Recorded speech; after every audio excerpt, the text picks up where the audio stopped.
Welcome back. In this video we're going to look at how to use some of the specific tools for adding points and objects to a map. Okay, to start with, you obviously go to maps.google, click the hamburger, go to your places, go to maps. Now you can see that the map is listed here. I can see all my maps and enter through there, but I can also click directly on it. Now something odd happens when I get here. This is really not a map that I intended to have at all, and the reason is I haven't yet put a point on the map, so it really can't figure out what the appropriate view screen is. Okay, if you do enter this way, it's going to come and preview your map, but you're going to have to click open in My Maps here to get there. Now again, it's the same view, and the reason is that when I originally did my search and got to the location, I didn't leave a pin in the map. And that's the thing that will, as I said, set your view screen. So I'm going to, quickest way here is probably to add to map and then just trash that one, because what I'm more interested in is finding the schools themselves. Now, of course, it may give you some tips and things, so you can just dismiss those here and get a full screen. Now, if you've made a mistake with something you're deleting, you do have an undo and redo button up here, and we'll look at those in a minute. But for right now, I'm going to zoom in on this map by just spinning the wheel on my mouse. And as I get closer, you can see here's one of the schools. So because I know the town, I know the approximate area where it is, and now I can add a point. So to do that, I'm going to click on the add marker. And when I do, I can click right on the school. I'm going to give it an appropriate label, because that's going to appear over here in my layer. I can give it a description if I like.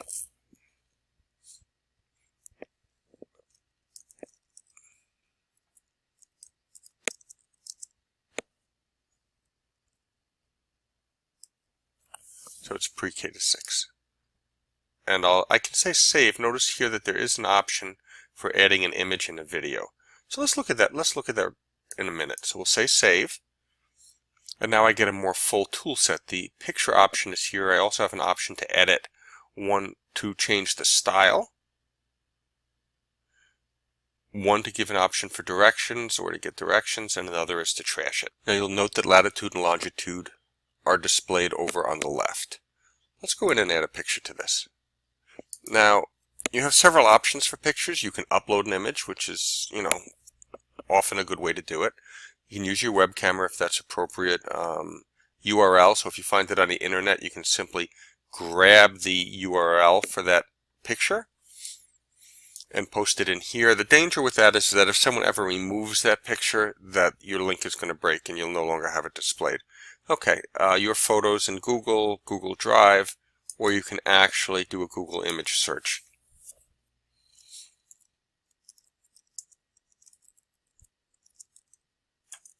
So let me just do Lincoln School. Now, this is not actually our Lincoln School, but I'm just going to do it now so we don't waste time. And you can see that it loads right in there. Once saved, you can always change it by coming back and going to the edit icon. You'll notice I can trash this picture, just remove it over here. There's also a plus sign next to it, so I could add multiple objects. If I click that, I can also add videos if I wanted. So this is a YouTube search, and this is a YouTube URL. So if you actually have the address from YouTube, you can just paste it in here like this. But I can also go to search.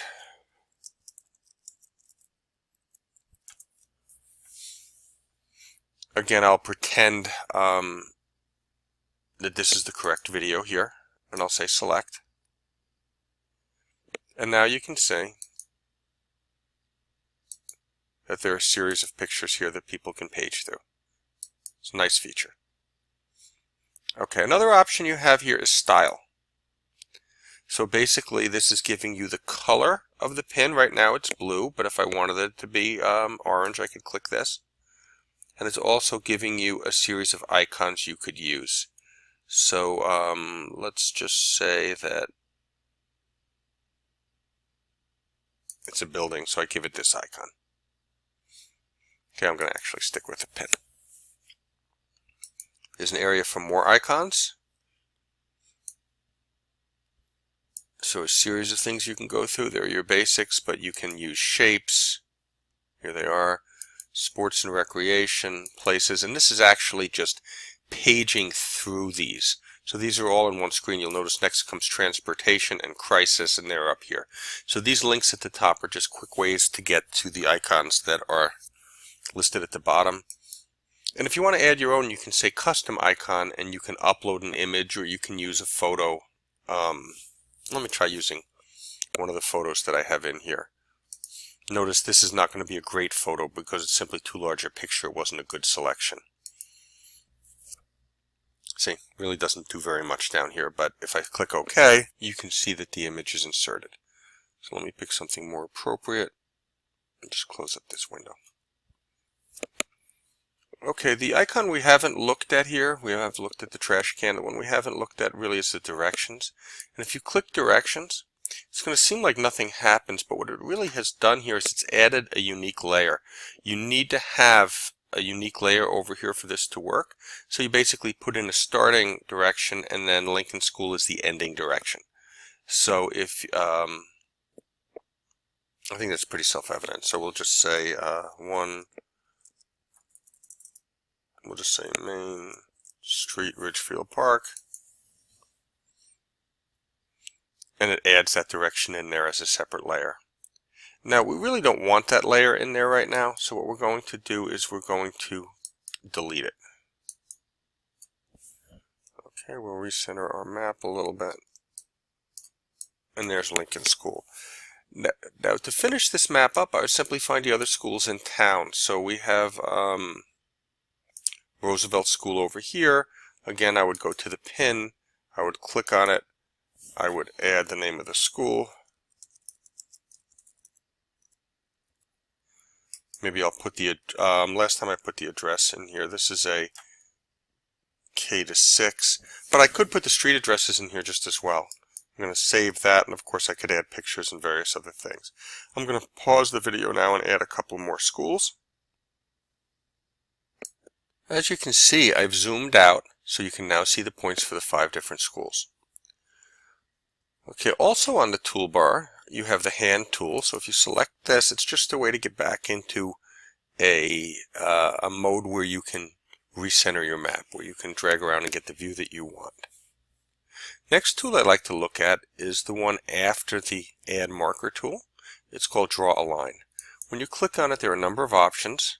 The one that's selected is Add a Line or a Shape. But you also have Add a Driving Route, Biking Route, or Walking Route. So we'll look at those in a minute. If you want to add a line or shape, you simply click on it. And let's just say I want a line. I want to see, as the crow flies, a line between two of these points. Well, I click on the first one. I click on the second one. And you see I can continue. So I'm just connecting all these dots.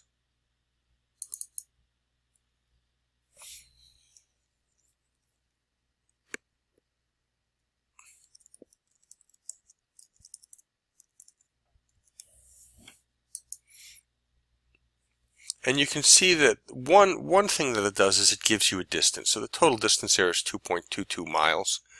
I don't think this was the best example. I mean, a single line between two schools would give you the distance between them as the crow flies. That's one thing that you could do. Let's try that again. So you're adding a line or a shape. So let's say the distance between 4th Street and 7th Street, 1. Now when you want to end this, you simply double click instead of single click. It's place here for additional information, obviously, and that just tells you that's 1,203 feet. And of course, if I'd zoomed in, it would be a little more accurate. Now, these are kind of nonsense lines, and I'd like to get rid of them. One way is to try to select the line itself here and get that up. You can delete it. But probably an easier way is to come back over and select it from the layer, since it's been added to the layer, and that will get you something you can get you an option where you can actually delete it. Now here you go. Let's zoom in a little bit and do something a little more practical.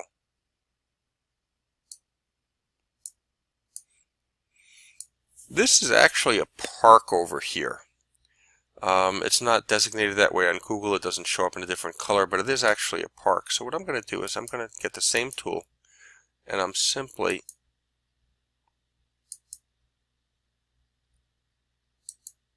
going to click along and come back to the original starting point where I double click, and that's going to make a polygon. So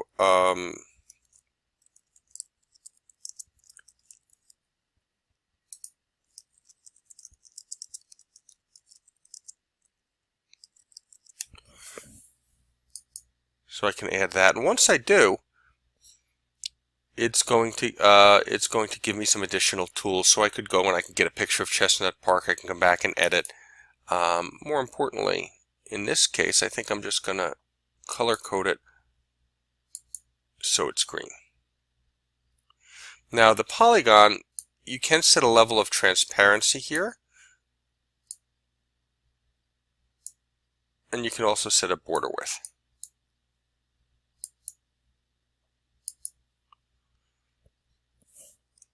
And there you go. Now when I zoom out, Chestnut Park is let's get that centered a little further. Okay, there are my other schools. And you can see that the park is listed. Now, people will have the same options that you have as far as zooming in or zooming out.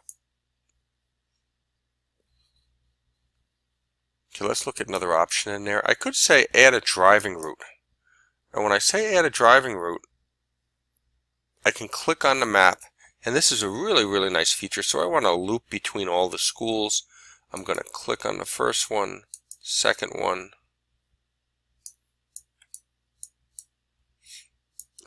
third one. Oh. Can I add another destination?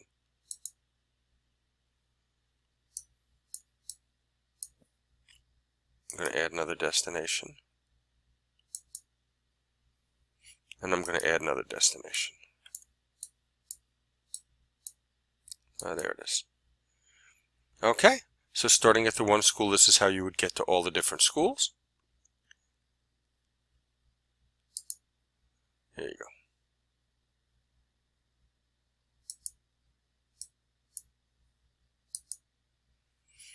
go. Okay, so driving directions from school to school.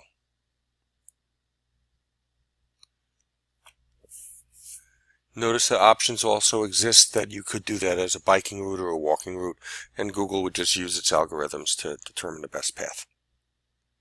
As we said, the other option, which I just showed you, was to click on that direction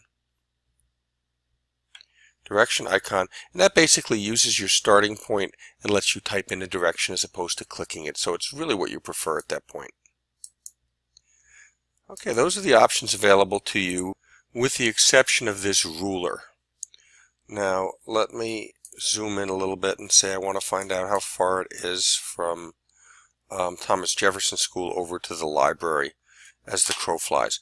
Now you can take out this ruler tool and you can simply use it like that, and it's going to tell you the distance. Now the thing about the ruler tool is that it doesn't stay permanently embedded in the calendar. So you can use this to take some measurements. That's 1,035 feet or 1,020 feet, depending on exactly where I click. But that's not something that will stay embedded in the calendar. And to illustrate that, if we go to preview now, we see a nice map. The map is now the area that we want it to be. It includes the driving directions. It includes the polygon that I added here, but it does not include the distance that I mapped.